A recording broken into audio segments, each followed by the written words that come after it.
ओम नमः शिवाय, हर हर महादेव, जय जय Shiv Shankar. Hello guys, welcome to my new vlog vlog number 70 त्रिशूल व्लॉग चैनल वेलकम्स यू। तो शिवरात्रि का एक दिन पहले का आज का व्लॉग है दोस्तों। 70 दिन हमारे कंप्लीट हो चुके हैं और उसकी खुशी में कल शिवरात्रि भी है। तो ये एक महादेव का आशीर्वाद भी है जो हमारे ऊपर चलता आ रहा है। हमारे 70वें व्लॉग के बाद 71वां जो व्लॉग होगा वो शिवरात्रि के दिन का होगा और संडे का भी होगा। संडे आपको पता ही है मेरा बहुत फेवरेट दिन होता है, क्योंकि उस दिन मुझे दिन में भी शूट करने का मौका मिल जाता है। बाकी दिन तो मैं आपके संग, आपको पता ही है कि लेट नाइट शूट ही कर पाता हूँ बाकी।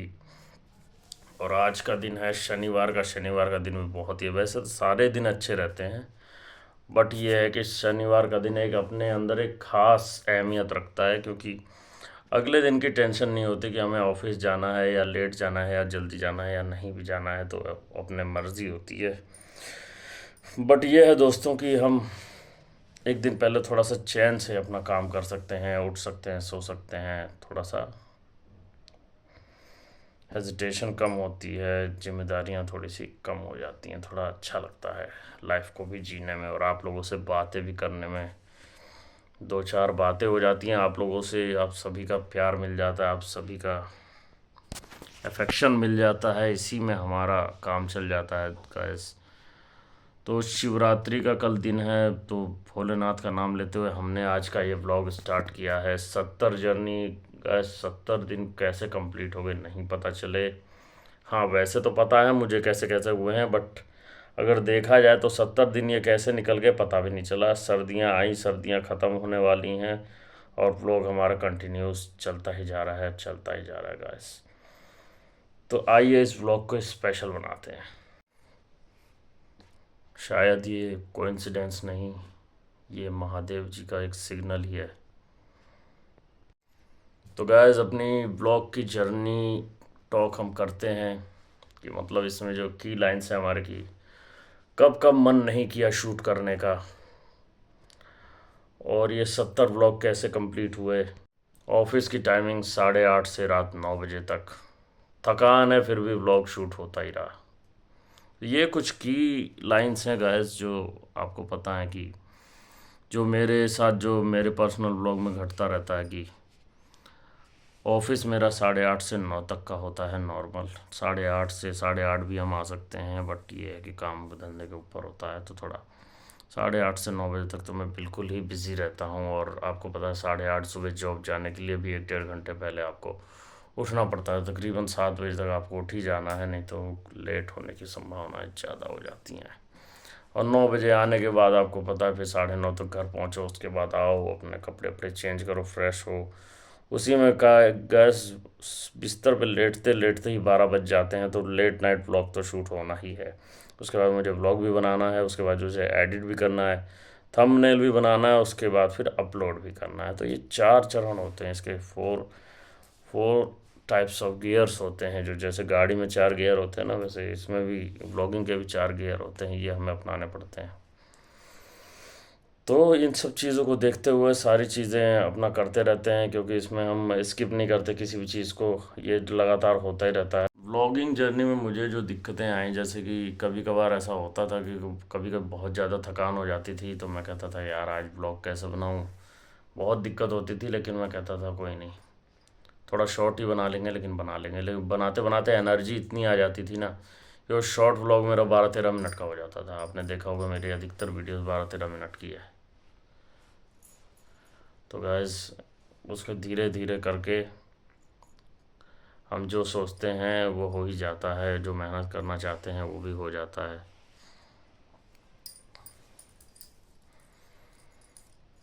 और आपसे बात करें ब्लॉगिंग जर्नी की, तो इसमें मुझे और किन चीज़ों की दिक्कत आई, जैसे कि अब मैं ये सोचता था कि मतलब क्या आपसे बातें करूं, क्या मैं अपने बारे में शेयर करूं। डेली तो एक ही चीज़ें होती हैं, लेकिन ये एक चीज़ है कि डेली कुछ कुछ ना, थोड़ा थोड़ा पॉइंट लाइफ का बदलता भी रहता है।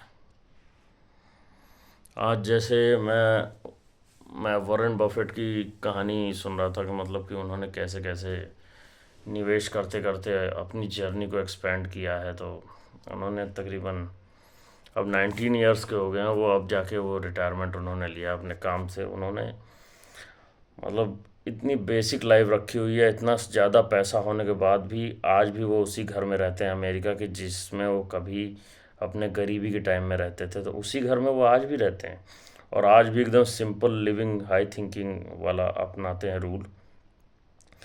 और उन्होंने एक चीज़ और कर रखी है, मतलब एक एक पैसे का वो हिसाब रखते हैं कि मतलब मेरा पैसा कहाँ खर्च हो रहा है, कहाँ कैसे क्या करना है। तो एक एक पैसे का वो हिसाब रखते हैं, जिससे कि उन्हें पता चले कि as a great investor of the world, but ये आपको पता ही होगा कि बहुत बड़े इन्वेस्टर भी हैं। और उन्होंने अपना प्रॉफिट जो है 19% से ज़्यादा का नहीं रखा। जो भी प्रॉफिट लिया है बस मात्र 19% बताइए। हम तो सोचते थे कि हज़ारों परसेंट में उन्होंने प्रॉफिट लिया होगा तभी इतने बड़े इन्वेस्टर बने, लेकिन ये बात गलत है। उन्होंने मात्र अपने पूरे होल्डिंग्स का 19% ही प्रॉफिट कमाया है और उसी में वो सबसे बड़े इन्वेस्टर भी बने हुए हैं वर्ल्ड के। जैसे हमारे इंडिया के राकेश झुनझुनवाला जी हैं तो नहीं, पहले थे, अभी 1 साल पहले उनका स्वर्गवास हो गया। Is a great man. अगर आप उनको फॉलो करते हैं, उनके दिखाए रास्ते पे चलते हैं, तो इन्वेस्टर बनना इतना मुश्किल भी नहीं है।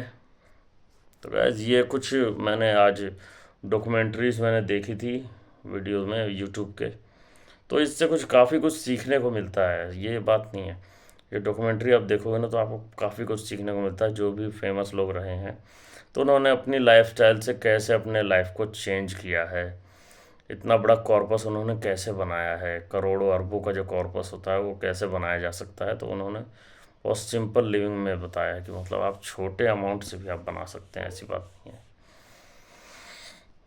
तो ये सब भी आपको देखना चाहिए। फाइनेंशियल मेरे हिसाब से जो फाइनेंशियल जो चीज़ें होती हैं कि कैसे आपको अपना बजट मेंटेन करना है, अपनी सैलरी से कैसे आपको क्या करना है, तो इसके बारे में मैं आपको बताऊं कि इसके लिए मैं कभी डिटेल एक वीडियो बना दूंगा। बट अभी तो शॉर्ट में मैं आपको ये बता रहा हूँ कि जो हमारे स्कूलों में जो है वो कॉपी किताब की जो पढ़ाइयाँ सिखाई जाती हैं उसमें 1 से लेकर 100 तक की गिनती है, ABCD है, बाकी सारी चीज़ें, लेकिन फाइनेंस के बारे में कभी नहीं बताया जाता कि आपको कभी अपने पैसे को भी ग्रो करना, कैसे ग्रो करा जाता है, पैसे को भी ग्रो करना सिखाया जाता है। ये कभी भी नहीं सिखाया जाता, जो कि ये सबसे ही इम्पोर्टेंट लेसन है हर मिडिल क्लास के लिए, हर लोअर क्लास के लिए। हाई क्लास वाले तो जानते ही हैं इस गेम को, लेकिन मिडिल क्लास वाले और लोअर क्लास वाले इस चीज़ को नहीं जानते हैं और वो आज में जीते हैं, आज में ही ख़त्म हो जाते हैं। आज हम जो कमाएंगे वही खर्च कर देंगे, कल का कुछ नहीं देखते। तो ये फाइनेंशियल फ्रीडम जो है ये कभी भी नहीं स्कूल में सिखाया जाता, ना कॉलेज में सिखाया जाता। गाइस ये बहुत बड़ा गेम है और जो कि इसे मेरे हिसाब से तो कंपलसरी करना चाहिए। लोग माने या ना माने, लेकिन उनको ये चीज़ अगर समझ में आ जाएगी तो बहुत ही ज़्यादा अच्छा है। गैस कल शिवरात्रि है, तो अगर भगवान भोलेनाथ की बात ना हो तो ऐसा हो ही नहीं सकता। तो भगवान भोलेनाथ से हमें बहुत सारी चीज़ें सीखने को मिलती हैं। जैसे वो बहुत ही डाउन टू अर्थ रहते हैं, आपको पता है कि वो पहाड़ों पे रहते हैं, वो जहाँ बैठते हैं किसी चीज़ पे नहीं बैठते, ओनली पत्थर पे बैठते हैं। तो उससे ये दर्शाता है कि वो घमंड में है। घमंड इंसान को नहीं करना चाहिए, एकदम सिंपल लिविंग हाई थिंकिंग रखनी चाहिए। और वो अपने लिए कुछ नहीं बनाते, जो उनसे जो मांगता है वो देते ही चले जाते हैं। He is a big giver, वो हर किसी को सब कुछ देते रहते हैं और वेरी काम नेचर है भगवान शिव का। आपने देखा होगा वो बहुत ही सरल रहते हैं, बहुत ही जल्दी प्रसन्न हो जाते हैं, चाहे वो कोई भी हो, चाहे राक्षस हो, चाहे इंसान हो, चाहे यक्ष हो, चाहे गंधर्व हो, चाहे कोई भी योनि का प्राणी हो, वो सबसे प्रसन्न हो जाते हैं और मनोवांछित वरदान दे देते हैं। भगवान शिव बहुत ही ज़्यादा भोले हैं और इन्हीं भोलेपन के कारण हम उनके बहुत बड़े भक्त होने का दावा करते हैं, लेकिन हम इनको एक तुच्छ से भक्त हैं। उनकी भक्ति करते रहते हैं और बाकी सभी भगवान का आदर करते हैं, लेकिन हमारे जो इष्ट देव हैं वो तो भगवान शिव ही हैं। तो मैं उनको बहुत ज़्यादा फॉलो करता हूँ, मैं उनके दिखाए रास्ते पे चलने की कोशिश करता हूँ। हाँ, सारी चीज़ें नहीं हो पाती हैं क्योंकि आपका माइंड, आपकी बॉडी आपके कंट्रोल में उतनी ज़्यादा नहीं रहती है। अगर आप 100% तो कंट्रोल आप अपने अपने आप को नहीं कर सकते, तो इसलिए थोड़ी बहुत चीज़ें तो हम अपने आप को कंट्रोल कर लेते हैं कि मतलब कहाँ पे आपको करना है, कहाँ नहीं करना, क्या चीज़। तो ये भगवान शिव से आपको देखने को बहुत मिलेगा कि उन्होंने देखो सोने की लंका अपने लिए बनाई थी, लेकिन रावण के पिताजी ने वो मांगी तो उन्होंने हंसते हुए वो दे दी थी। तो ये बहुत सारी चीज़ें जो हैं वो भगवान शिव की देन है। जब समुद्र मंथन हुआ था तो आपको पता है कि हलाहल जब विष निकला था समुद्र में से, तो उसको कौन ग्रहण करेगा, तो राक्षस भी पीछे हट गए थे और देवता भी पीछे हट गए थे। तो शंकर जी को सभी लोगों ने आग्रह किया, तो शंकर जी ने जब उसको कंठ में अपने लिया तो उन्होंने नीचे नहीं लिया, तो वहाँ पे कंठ में लिया, तो वहाँ पे वो एकदम जलने लगा। तो आपको पता भी होगा कि भगवान शिव पे जल क्यों चढ़ाया जाता है। तो जल इसीलिए चढ़ाया जाता है कि जहर पी लेने के बाद जब वो कंठ में रखते हैं तो उनका शरीर इतना ज़्यादा गर्म हो गया था कि अगर आप उनको जब भी जल चढ़ाते हैं तो उनको बहुत ही ज़्यादा खुशी प्राप्त होती है, इसीलिए वो आपको आशीर्वाद देते हैं। ये आपको शायद पता नहीं होगा, तो आप अगर पता है तो बहुत अच्छी बात है कि क्यों जल चढ़ाया जाता है। जब भी आप जल चढ़ाते हो तो उनको बहुत ही शांति मिलती है, शंकर जी को वो बहुत प्रसन्न होते हैं जल चढ़ाने वाले से, इसीलिए उनको जल चढ़ाया जाता है। ये भी कारण है बहुत तगड़ा वाला, क्योंकि उनके कंठ में हमेशा जलन रहती है, उसकी वजह से उन्होंने अभी उसको नीचे नहीं उतारा। तो उतने देर तक कहीं पे अपनी कोई चीज़ रोकना बहुत बड़ा गेम है गाइस। तो भोलेनाथ की महिमा तो जितनी गाय उतनी कम है। हम तो एक तुच्छ से प्राणी हैं, हम उनके बारे में तो बता भी नहीं सकता मैं कि इतने दिन से पूजा कर रहा हूँ, लेकिन मैं उनके बारे में एक लाइन अपनी तरफ से नहीं जोड़ सकता कि वो कैसे हैं, क्योंकि हम इतने बड़े नहीं कि हम उनके बारे में आपको बता सकें। इतनी सारी चीज़ें हैं, बस इतना ही बता सकता हूँ कि वो बहुत बड़े योगी हैं, डिस्ट्रॉयर है नेचर के, और जो भी चीज़ होती है उसको डिस्ट्रॉय करते हैं। तो गाइस बाकी बातें करेंगे हम कल के व्लॉग में, क्योंकि कल है पूरी शिवरात्रि। तो शिवरात्रि का स्पेशल व्लॉग बनने वाला है कल का, संडे का।